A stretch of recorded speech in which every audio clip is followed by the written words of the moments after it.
রাজ্যে নতুন সরকার আসার পরেই প্রথম রাজ্যের বাজেট ঘোষণা করা হলো। এতে বেজায় খুশি রাজ্যবাসী। এবং মূলত বৃহত্তম একটা ঘোষণা যেটা করা হলো, যে কলকাতার পরে দ্বিতীয় বিমানবন্দর তৈরি হতে চলেছে কল্যাণী বা নদিয়াতে। বাজেট শুনে খুবই আনন্দিত আমি। প্রথমে তো আমি আমাদের মাননীয় স্বপন দাশগুপ্ত মহাশয় অর্থমন্ত্রী অনেক ধন্যবাদ জানাই। উনি কল্যাণীকে বেছে নিয়েছেন কলকাতার এক্সটেনশন হবে দ্বিতীয় এয়ারপোর্ট করার জন্য।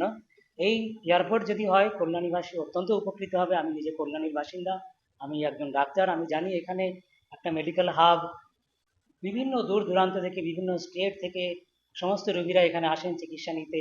বিশ্বমানের হসপিটাল এইমস রয়েছে এখানে, আমাদের সেন্ট্রাল গভর্নমেন্ট আমাদেরকে উপহার দিয়েছেন।